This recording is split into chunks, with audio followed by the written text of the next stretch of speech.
అందరికీ Jai Bhim. This is Nani నేతల doctor BR Ambedkar Konaseema జిల్లా రాజోల్ కాన్స్టిట్యున్సీ. ఈ వీడియో రికార్డ్ చేయడానికి గల ముఖ్యమైన కారణం ఏంటంటే, గన్నవరం కాన్స్టిట్యున్సీలో మీకు అందరికీ తెలుసు, బెగ్గర్మయ్య అలియాస్ సరిపల్లి రాజేష్ని టీడీపీ అభ్యర్థిగా ప్రకటించడం జరిగింది. టీడీపీ జనసేన ఉమ్మడి అభ్యర్థిగా ప్రకటించడం జరిగింది. దీని మీద నేను కొన్ని వీడియోస్ మాట్లాడడం జరిగింది. అందులో భాగంగా ఈరోజు నిన్న ఈవినింగ్ సరిపల్లి రాజేష్ ఒక వీడియో మాట్లాడాడు. ఏంటంటాడంటే, నేను జగన్ రెడ్డిని కుట్రలు చేస్తున్నాడు కాబట్టి నేను పోటీ నుంచి తప్పుకుంటున్నాను అని చెప్పి మాట్లాడాడు. వాస్తవానికి వాడు పోటీ నుంచి తప్పుకోవట్లేదు, వాడిని ఆ కాన్స్టిట్యున్సీ నుంచి తొలగించారు అని నేను చెప్తున్నాను. ఎందుకంటే నాకున్న ఇన్ఫర్మేషన్ ప్రకారంగా చంద్రబాబు నాయుడు గారికి కానీ లోకేష్ గారికి కానీ వీడి మీద పూర్తి అవగాహన లేదు. ఎవరో చెప్పినటువంటి సొల్లు మాటలు విని వీడిని అభ్యర్థిగా ప్రకటించారు. అయితే ఎంత పెద్ద స్థాయిలో బ్రాహ్మణ సంఘాలు, కాపు సంఘాలు, బీసీ సంఘాలు, హిందూ సమాజం, ఇలా దళిత సంఘాలు, ఇలా అందరూ పూర్తి స్థాయిలో ఒక వ్యక్తి మీద ఇంత వ్యతిరేకత ఉంది అని తెలియగానే పార్టీకి కూడా డ్యామేజ్ కలుగుతుందని చెప్పి ఇమీడియట్గా వాడిని తొలగించడం జరిగింది. దాన్ని వీడేదో కవర్ డ్రైవ్ చేసుకుంటున్నాడు. ఇక విషయంలోకి వెళ్దాం. ఏంటి మాట్లాడుతున్నావు నువ్వు? జగన్ రెడ్డి ఒక దళితుడు పోటీ చేయడం నీకు ఇష్టం లేదా? ఒక సామాన్యుడు అసెంబ్లీకి రావడం నీకు ఇష్టం లేదా? నిన్ను ప్రశ్నిస్తాడని భయపడుతున్నావా అంటున్నాడు. నేను విషయంలోకి వెళ్దాం. అరే, నీకు అసలు ఏమన్నా తెలుసా, లేకుంటే తెలియక మాట్లాడతావా? ఒక దళితుడు పోటీని అడ్డుకోవడానికి ఒక రిజర్వ్ కాన్స్టిట్యున్సీలో నిన్ను తప్పిస్తే ఖచ్చితంగా ఇంకొక దళితుడికి సీటు కేటాయించాలి. రిజర్వ్ కాన్స్టిట్యున్సీలో ఒక ఎస్సీఓని తప్పిస్తే మరలా ఎస్సీఓడికి సీటు కేటాయించాలి. ఎవడో వచ్చి పోటీ చేస్తానంటే సాగదు. ఇక్కడ రాజ్యాంగం ఒప్పుకోద్దు దానికి. ఈ మాత్రం కూడా తెలియకుండా ఎలాగరా నువ్వు? అంటే వీడు ప్రజల్ని ఏ విధంగా డైవర్ట్ చేస్తున్నాడో ఒకసారి గమనించిన ప్రజలారా. ఇప్పుడు రాష్ట్ర వ్యాప్తంగా బ్రాహ్మణ సంఘాల మీద వ్యతిరేకత వచ్చింది, బీసీ సంఘాలకు వ్యతిరేకత వచ్చింది, కాపు సంఘాలకు వ్యతిరేకత వచ్చింది. చాలామంది ఇండైరెక్ట్గా వర్క్ చేస్తున్నారు వీడి మీద, చాలామంది డైరెక్ట్గా వర్క్ చేస్తున్నారు. చాలా టీవీ ఛానల్స్లో డిబేట్లు జరుగుతూ ఉన్నాయి. ఎందుకని ఇంత అలరా జరుగుతూ ఉందంటే, జగన్ రెడ్డి అంటే ఇంతకాలం వీడు చెప్పే సొల్లు కథలు అనేటువంటి జనాలకు నేను చెప్తున్నాను వినండి. ఏమండి, ఆయన ఒక రాష్ట్రానికి ముఖ్యమంత్రి, 151 ఎమ్మెల్యేలు కలిగినటువంటి బలమైన ప్రభుత్వాన్ని ఏర్పాటు చేసినటువంటి ముఖ్యమంత్రి. ఆయన ప్రభుత్వాన్ని మానేసి, పరిపాలన మానేసి, రేపు ఎలక్షన్ ఎలా చేయాలనేది అది ఇవ్వనేసి, ఎవడో బేవర్స్ గార్డు సామర్లకోటలో భోగం మేళం దగ్గర ఆటో కెరాలు వేసుకున్నటువంటి బేవర్స్ గార్డు వాడు ఎక్కడో పోటీ చేస్తాడేమో, వాడు ఎక్కడన్నా అలర చేస్తాడేమో, వాడిని ఎలా తొక్కేద్దాం, దీని మీద కాన్సన్ట్రేషన్ చేస్తాడా ముఖ్యమంత్రి గారు? రెండు బచ్చాగాడివి ఆయన ముందు. ఆయన దాకా ఎందుకు అసలు నీకు? నాకు అర్థం కాదు. ఒక ఎమ్మెల్యేనే పట్టించుకోవాలి. ఎప్పుడైనా నువ్వు వాళ్ళు గమనించావా? ఏ వైఎస్ఆర్ కాంగ్రెస్ పార్టీ ఎమ్మెల్యేనా నీకు ఎవరైనా కౌంటర్ అవ్వడం చూసావా? ఎప్పుడైనా ఎవరైనా మాట్లాడడం చూసావా? నీకు నేనే ఎక్కువ, నేను కౌంటర్ అవ్వడమే ఎక్కువ. నీకు బచ్చగాడు నువ్వు, ఆటోలు తోలుకున్నటువంటి ఆటో డ్రైవర్ గాడు నువ్వు, భోగం వాళ్ళ దగ్గర కిరాలు వేసుకున్నటువంటి భోగం గాడు నువ్వు, వాళ్ళు ఇచ్చేటువంటి 200 రూపాయల కమిషన్ తీసుకుని బతుకున్నటువంటి వాడు నీవు ఇవాళ ఒక ముఖ్యమంత్రి స్థాయి లీడర్ నా కోసం మాట్లాడుకున్నాడు అనుకోవడం నీ అవివేకం అవుతుంది రాజేష్. ఇక విషయంలోకి వెళ్తే, జగన్మోహన్ రెడ్డి గారు చెప్పారా నీకు హిందూ దేవుళ్ళు తిట్టు రాజేష్, అగ్రకులపు అమ్మాయిలు పెళ్లి చేసుకొస్తామని చెప్పు రాజేష్ అని జగన్మోహన్ రెడ్డి గారు చెప్పారు నీకు? నీవు ఆ రోజు నీ నోటుతోలతో మాట్లాడావు కాబట్టి ఇవాళ అగ్రవర్ణాల్లో ఉన్నటువంటి హిందూ సమాజంలో ఉన్నటువంటి అందరూ కూడా నిన్ను వ్యతిరేకిస్తున్నారు. ఆ రోజు నీ నోటుతోలు ఎక్కువైపోయి హిందూ దేవుళ్ళు దూషించావు కాబట్టి ఈరోజు హిందూ భక్తులందరూ కూడా నిన్ను వ్యతిరేకిస్తున్నారు. ఆ రోజు నోటుతోలు ఎక్కువైపోయి పవన్ కళ్యాణ్ పావలా కళ్యాణ్ అన్నావు, నీకు 3 పెళ్లిళ్ళు ఏంటారు అన్నావు, నువ్వంటారా హిందూ ధర్మాన్ని పరిరక్షించేది అన్నావు. కాబట్టి వాళ్ళు పవన్ కళ్యాణ్ అభిమానులంతా నిన్ను వ్యతిరేకిస్తున్నారు.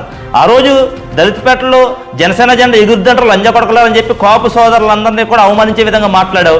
కాబట్టి వాళ్ళ కాపు సోదరులందరూ నిన్ను వ్యతిరేకిస్తున్నారు. అంతే తప్ప దానికి జగన్మోహన్ రెడ్డి గారికి సంబంధం ఏముందిరా? దానికి జగన్మోహన్ రెడ్డి గారికి సంబంధం ఏముంది?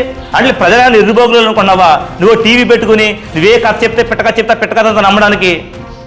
అప్డేట్ అయ్యారు ప్రజలు కూడా, చాలా అప్డేట్ అయ్యారు. ఇక ఇంకొక పాయింట్ మాట్లాడాలి వీడి కోసం. ఏంటంటే, వీడి కోసం నిజాలు తెలియజేస్తున్నామనేటువంటి ఒక ఉద్దేశంతో ఈ నిజాలు ప్రజలందరికీ తెలిసిపోతున్నాయని మేము మాట్లాడేటువంటి పేజీలకు రిపోర్టులు కొట్టించడం, మా ఇంట్లో ఆడోళ్ళ ఫోటో ఎడిటింగ్లు చేయించడం చాలా దుర్మార్గంగా చేస్తున్నాడు. ఎప్పుడైనా కనీసం నీ భార్య కోసం తప్పుడు కథనాలు రాసామరా మేము?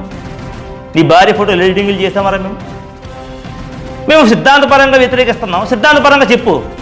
ఇంట్లో ఆడోళ్ళ ఫోటోలు పట్టుకొచ్చి బూత్ బొమ్మలకు ఎడిటింగ్లు చేసి నీ లుచ్చ బాధ్యత లుచ్చ కామెంట్లు రాయించి ఇంత దుర్మార్గంగా తయారవుతున్నటువంటి నీవు ఇవాళ చెప్తున్నాను చూడు, సరిగ్గా ఏదో ఒక రోజు దేవుడు సరైనటువంటి శిక్ష వేస్తాను. నేను ఖచ్చితంగా దేవుడు శిక్షిస్తాను నేను. ఎందుకనంటే నీవు చేసినటువంటి పనులు అలాంటి.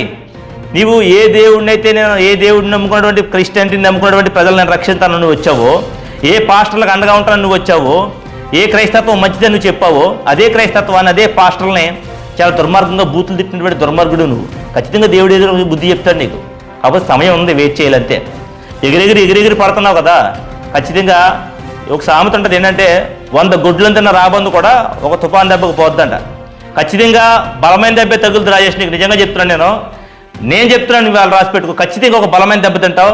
ఆ దెబ్బతో నీలాంటి వాడు ఇంకొకటి రావడానికి భయపడతాడు సమాజంలో.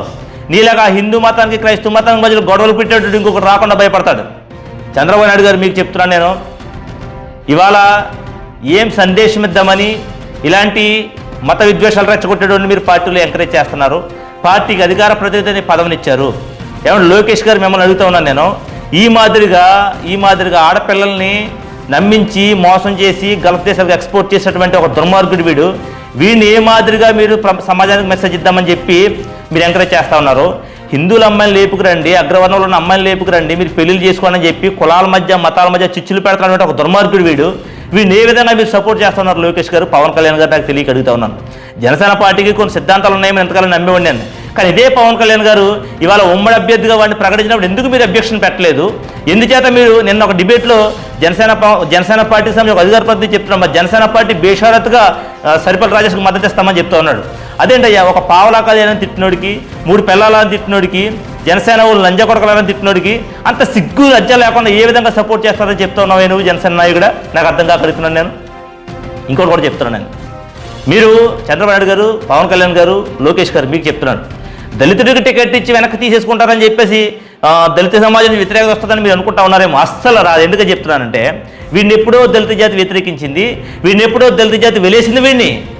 వీడు మా జాతి కాదు, మా జాతిలో పుట్టిన చీడ పురుగు అని చెప్పేసి ఎప్పుడో దళిత సమాజం వీడిని వెలేసింది. ఎప్పుడో ఎస్సీ సామాజిక వర్గం వీడిని వెలేసింది. ఎందుకంటే ఎస్సీ సామాజిక వర్గంలో జాతి కోసం ఉద్యమాలు చేసే నాయకులందరినీ దూషించినటువంటి దుర్మార్గుడు వీడు. ఆ నాయకుల యొక్క కుటుంబంలో ఉన్నటువంటి ఆడపిల్లల ఫోటోలు ఎడిటింగ్లు చేసి, మార్పింగ్లు చేసి అవి ఫేస్బుక్లో పెట్టి బ్లాక్మెయిల్ చేసినటువంటి బ్లాక్మెయిలర్ వీడు. ఇలాంటి చెత్తనా కొడుకుని మా జాతిలో ఉన్నాడు, ఇది ఒక ఎస్సీ వీడు అని చెప్పుకోవడానికి మాకే సిగ్గుగా ఉంది. మీరు ఏ విధంగా ఎస్సీ కోటల వరకు టికెట్ కేటాయించారో మాకైతే అర్థం కాలేదు. చంద్రబాబు నాయుడు గారు, పవన్ కళ్యాణ్ గారు. ఓకే, లోకేష్ గారు మీ మాట వినట్లేదేమో, ఓకే, అది మీ ఇంట్లో ప్రాబ్లం, మీ పర్సనల్ ప్రాబ్లం మేము కాదనం. కానీ మీ కొడుకు మీ మాట వినట్లేదని చెప్పి ఇలాంటి దుర్మార్గం తీసుకొచ్చి అమాయకులను ప్రజల మీద రుద్దడం ఎంతవరకు కరెక్ట్ చంద్రబాబు నాయుడు గారు? ఇది ఒకసారి మీరు ఆలోచించండి. ఎందుకంటే ఖచ్చితంగా ఆంధ్ర రాష్ట్ర వ్యాప్తంగా ఇలాంటి మతోన్మాదిని ఎంకరేజ్ చేస్తున్నటువంటి పార్టీని, ఇలాంటి కులోన్మాదిని ఎంకరేజ్ చేస్తున్నటువంటి పార్టీని ఖచ్చితంగా ఆంధ్ర రాష్ట్ర ప్రజలందరూ కూడా వ్యతిరేకించి తరిమి కొట్టవలసిన పరిస్థితి ఎంతైనా ఉంది. ఈ తెలుగుదేశం పార్టీ, జనసేన పార్టీ ఉమ్మడి కూటమిని ఖచ్చితంగా వ్యతిరేకించాలి. ఇలాంటి దుర్మార్గుని వెంటనే పార్టీ నుంచి సస్పెండ్ చేయకపోతే, ఇలాంటి దుర్మార్గపు వ్యాఖ్యలు చేస్తున్న సరిపల్లి రాజేష్ అనేటువంటి వాడిని తెలుగుదేశం పార్టీని సస్పెండ్ చేయకపోతే ఖచ్చితంగా ఆంధ్ర రాష్ట్ర ప్రజలందరూ కూడా, బ్రాహ్మణ సంఘాలకు గనక సిగ్గుంటే, అదే మాదిరిగా ఎవరైతే ఈ ఉద్యమాలు చేస్తారో మీరందరూ కూడా మీకు విశ్వాసనీయత ఉంటే వీడిని సస్పెండ్ చేయకపోతే తెలుగుదేశం పార్టీని బాయ్కాట్ చేయండి అయ్యా. పవన్ కళ్యాణ్ గారి యొక్క జనసేన పార్టీని బాయ్కాట్ చేయండి. ఈ 2 పార్టీలు కూడా ప్రమాదం సమాజానికి. ఇలాంటి వాళ్ళని పెంచి పోషించి కులాల మధ్యన ఘర్షణలు రేపడానికి, మతాల మధ్యన ఘర్షణలు రేపడానికి ఇలాంటి వాళ్ళని పార్టీల్లోకి తీసుకొచ్చి ఎంకరేజ్ చేస్తుంటే ఆ పార్టీలు ప్రజలకు ఏం సందేశం ఇస్తున్నట్టు ఒకసారి అర్థం చేసుకోండి. ఇలాంటి వాడు రేపొద్దున మర్డర్లు చేస్తాడు, రేపొద్దున మానభంగాలు చేయిస్తాడు, రేపొద్దున దందాలు చేయిస్తాడు, రేపొద్దున రాస్తారోకలు చేయిస్తాడు, రేపొద్దున రెగ్గింగ్లు చేస్తాడు ఎలక్షన్లో వీడుకున్నటువంటి అల్లరి మోకలు పెట్టుకుని. ఇలాంటి దుర్మార్గుల్ని దయచేసి రాజకీయాలు ఎంకరేజ్ చేయొద్దని తెలియజేస్తా ఉన్నాను. అదే మాదిరిగా నీవు ఆడుతున్నటువంటి సింపతి గేమ్ ఏదైతే ఉందో రాజేష్, నీ పని అయిపోయిందిరా. యువర్ మటాష్. ఏనాడైతే ఆడపిల్లల ఫోటోలు ఎడిటింగ్లు చేసి, మార్పింగ్లు చేసావో ఆ రోజు ఆడబిడ్డలు నీకు తగిలిందిరా సరిపల్లి రాజేష్. ఖచ్చితంగా రానున్న రోజుల్లో సరైన బుద్ధి నీకు ఆంధ్రప్రదేశ్ రాష్ట్ర ప్రజలు చెప్తారు, నేను కూడా చెప్తాను. కంగారు పడకు. Thank you. This is Nani నేతల డాక్టర్ బిఆర్ అంబేద్కర్ కోనసీమ జిల్లా రాజోల్ కాన్స్టిట్యున్సీ. Thank you.